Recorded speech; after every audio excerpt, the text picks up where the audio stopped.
शैतानिर्रजीम बिस्मिल्लाहिर्रहमानिर्रहीम। Dear students, कैसे हैं आप? उम्मीद करता हूँ खैरियत से होंगे। मैंने एक्सरसाइज 1.4 शुरू की हुई है। इसका क्वेश्चन नंबर 4 आज स्टार्ट करना है और इसका पार्ट ए हल करेंगे हम पहले। तो ये है मदरजा झैल का ज़रबी हासिल मालूम कीजिए, यानी मल्टीप्लाई द फॉलोइंग मैट्रिसेस, यानी मदरजा झैल जो कॉलम है उनको हमने मल्टीप्लाई करना है। तो आए हल करते हैं।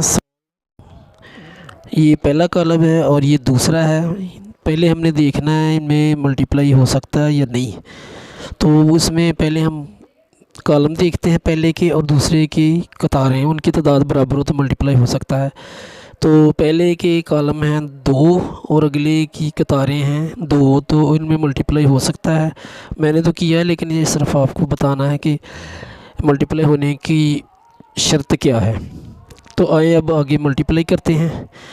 तो पहले की रोज़ के साथ दूसरे के कॉलम को मल्टीप्लाई करना है। तो आए करते हैं 2 multiply by 2 plus 3 multiply by 3। इनको दरमियान हमेशा प्लस ही आएगा क्योंकि ये इसका असूल है मल्टीप्लाई करने का कॉलम को। आगे 2 मल्टीप्लाई बाई -1 प्लस 3 बाई 0। पहली कतार से हमने पहले कॉलम को ज़रब दी इधर, फिर पहली कतार से दूसरे कॉलम को मल्टीप्लाई किया इधर हमने। ये जो ब्लैक कलर में है ये रो के अरकान हैं, ये सारे लिखे हैं मैंने, और जो रेड कलर में है ये कॉलम के अरकान हैं। तो अब दूसरे कॉलम से दूसरी कतार से ज़रब देते हैं पहले कॉलम को। 1 multiply by 2 plus 1 multiply by 3, 1 multiply by -1 plus 1 multiply by 0, 0 multiply by 2 plus -2 multiply by 3। आगे 0 multiply by -1 plus -2 multiply by 0। तो ये इजी तरीका ये है, जो इसके कॉलम के की एंट्रीज़ हैं वो सीधी रेड कलर में लिखी है, वो एक जैसी आ रही। इधर भी सिर्फ ये रो की एंट्रीज़ जो है बदल रही हैं, आगे भी ऐसा ही है। तो इस तरह इजी हो जाता है। कॉलम की जो रोज़ लिखे एंट्री लिखे तो वो हम एक तरह की लिख लें सारी, तो फिर वो मल्टीप्लाई आसान हो जाता है। अब आगे हल करते हैं। 2 multiply by 2 is equal to 4 plus 3 को 3 से मल्टीप्लाई करें 9 आएगा। -1 मल्टीप्लाई बाई 2 इसका -2 आ जाएगा। आगे प्लस 3 मल्टीप्लाई बाई 0 तो इसका 0 ही आएगा। 1 मल्टीप्लाई 2 2 आ गया। आगे प्लस 3 को 1 से मल्टीप्लाई करें तो 3 आएगा। -1 मल्टीप्लाई बाई 1 इसका -1 आ गया। प्लस 1 मल्टीप्लाई बाई 0 0 आ जाएगा। 0 को 2 से मल्टीप्लाई करेंगे 0 आएगा। आगे प्लस और ये आगे माइनस का साइन नज़र आ रहा है, इनको मल्टीप्लाई करें तो माइनस आएगा। 2 को 3 से मल्टीप्लाई करें 6 आ जाएगा। 0 को -1 से करेंगे तो 0 ही आएगा। आगे -2 को 0 से करेंगे 0 ही आएगा। अब इनको मज़ीद सॉल्व करते हैं। 4 + 9 13 आ गया।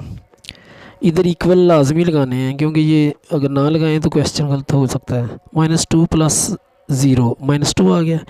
2 + 3 का 5 आ गया। -1 + 0 का -1 आ गया। 0 - 6 का -6 आ गया और 0 + 0 का 0 आ गया। तो ये जो ए पार्ट है उसका आंसर आ चुका है हमारे पास। अब हम बी पार्ट सॉल्व करते हैं। बी जिसके ये 2 कॉलम लिखे हैं यानी मैट्रिसेस। अब इनको भी ये रो है, इससे पहले कॉलम को मल्टीप्लाई करेंगे, फिर ये दूसरी रो है इससे मल्टीप्लाई करेंगे। तो पहली रो से पहले कॉलम को मल्टीप्लाई करते हैं। 1 multiply by 1 plus 2 multiply by 3 plus 3 multiply by -1। अब इसी रो के साथ अगले कॉलम को करेंगे multiply. 1 multiply by 2 plus 2 multiply by 4 plus 3 multiply by 1। यानी इस रो से हमने इन दोनों कॉलम्स को ज़रब दे दी है। अब अगली रो से ज़रब देंगे दोनों कॉलम को। 4 multiply by 1 plus 5 multiply by 3 plus 6 multiply by -1। तो अब आगे करेंगे 4 multiply by 2 plus 5 multiply by 4 plus 6 multiply by 1। तो ये कॉलम के एंट्रीज़ हैं और ये रो की, ये कॉलम की एक जैसी आ रही हैं। अब आगे इसको मज़ीद सॉल्व करते हैं। 1 मल्टीप्लाई बाई 1 1 आ गया, प्लस 2 को 3 से करेंगे 6 आ जाएगा, प्लस 3 माइनस 1 मल्टीप्लाई होकर -3 आएगा। 1 को 2 से करेंगे मल्टीप्लाई 2 आएगा, प्लस 2 को 4 से करेंगे 8 आ जाएगा, प्लस 3 को 1 से करेंगे 3 आएगा, 4 को 1 से करेंगे 4 आ जाएगा, प्लस 5 को 3 से करेंगे 15 आएगा, प्लस 6 और -1 को मल्टीप्लाई करेंगे -6 आ जाएगा, 4 को 2 से करेंगे 8 आ जाएगा, प्लस 5 को 4 से करेंगे 20 आएगा, और 6 को 1 से करेंगे 6 आ जाएगा।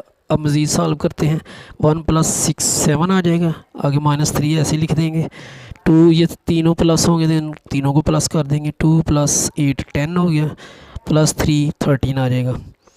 4 + 15 ये 19 आ गया, आगे -6 ऐसे लिख देंगे। इसको अगले स्टेप में हल करेंगे। 8 इनमें भी प्लस का साइन है तो इन तीनों को प्लस कर देंगे। 8 + 20 28 हो गया, और 6 किया इसमें प्लस, तो ये आ जाएगा 34। अब मज़ीद हल करते हैं। 7 में से 3 निकलेगा तो 4 आ जाएगा, आगे 13 ऐसे लिखते हैं। 19 में से 6 निकलेगा 13 आ जाएगा, और आगे 34 आ जाएगा।